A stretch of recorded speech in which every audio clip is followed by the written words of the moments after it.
In early 1912, Margaret Brown, whom her friends called Maggie, was traveling through Europe. Born to Irish immigrants in Hannibal, Missouri, she had once known the struggles of poverty before her husband struck fortune in Colorado's mining industry. Yet even with wealth, she was never quite embraced by the polished circles of America's elite. She was outspoken, witty, and fiercely compassionate, and those traits made her both admired and criticized. But fate had other plans. While in Paris, Maggie received urgent news. Her grandson in Kansas had fallen seriously ill without hesitation. She cut her trip short, determined to return home as quickly as possible. And so she booked passage on the most talked about ship in the world, the RMS Titanic. Not because it was the grandest, though it was, not because it was considered unsinkable, though it was advertised as such, but because it was available, fast, and departing immediately for New York. Her first-class ticket cost for $3.5 a fortune at the time, equivalent to nearly $14,000 today. It bought her a stateroom on a ship that dazzled the world, polished wood paneling, Turkish baths, sweeping dining halls, and chandeliers that rivaled European palaces. The Titanic wasn't merely a ship. It was a statement, a floating city of elegance, designed to carry the wealthiest across the Atlantic in supreme comfort. On April 10, 1912, Titanic departed Southampton on her maiden voyage. Maggie mingled among the elite figures like John Jacob Astor IV and his young wife Madeleine. She had traveled often and was no stranger to grandeur, but even she must have felt the awe of that moment, the unsinkable ship cutting smoothly through the Atlantic. But then came April 14th. At 11:40 p.m., Titanic collided with an iceberg. The impact was subtle, almost ghostly, so faint that many in first class barely stirred. Yet beneath the glittering decks, steel had been torn open, water rushing in with unstoppable force. Word spread slowly, then urgently. The ship was sinking. Passengers emerged into the freezing night, confused and hesitant. Few believed it at first, after all. How could the world's greatest ship simply vanish beneath the waves? Maggie, however, acted. She helped others toward the lifeboats, urging women and children to step forward, refusing to let hesitation waste precious space. Accounts suggest she resisted boarding herself, determined to assist. Only after insistence from others did she finally climb into Lifeboat No. 6, under the charge of quartermaster Robert Hickens. The boat, built to hold 65, carried only about 24.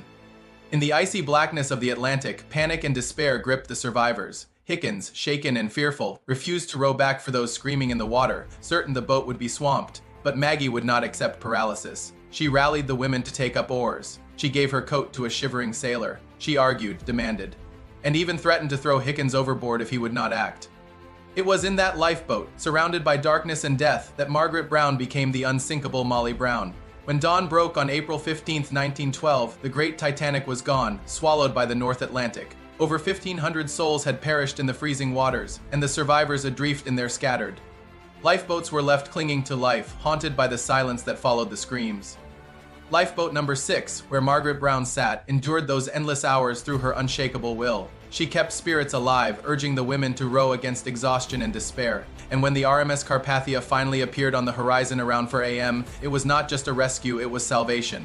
By 6 a.m., the survivors were hauled aboard, shivering, traumatized, but alive. Yet Maggie did not rest on the Carpathia. While many sat in shock, she immediately began to work. She spoke multiple languages, and this proved vital. She comforted terrified immigrants who could not understand English, translating their needs to the crew. She organized clothing drives for those who had fled Titanic with nothing but nightclothes. She took lists of survivors, reuniting families and cataloging the lost. But not everyone welcomed her voice. When the U.S. Senate launched its inquiry into the disaster, Maggie expected to testify. She had first-hand knowledge of the chaos, the failures, and the negligence. Yet, because she was a woman, she was excluded. The inquiry sought testimony from male crew and male passengers, reflecting the rigid gender biases of the era. Maggie, however, refused to be silenced. She published her own detailed accounts in newspapers across Denver, New York, and Paris, ensuring that her version of events and her criticisms of White Star Line's failures were preserved in the public record. In her writings, she called out cowardice, praised courage, and honored the Carpathia's crew. She even presented Captain Arthur Rostron and his men with medals and a silver cup, a gesture that testified to her gratitude and sense of justice. Her survival on Titanic was not a mere accident of luck. It revealed the core of who she was, bold, compassionate, and unafraid to confront power. She had already been a philanthropist and suffragist before the voyage, and afterwards she only intensified her efforts. During World War I, she organized relief for wounded soldiers, campaigned for women's rights, and worked tirelessly for education and labor reform.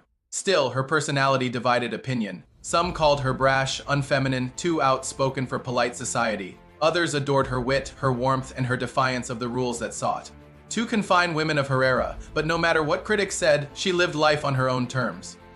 The legend of the unsinkable Molly Brown grew, amplified by newspapers, immortalized in Broadway and film.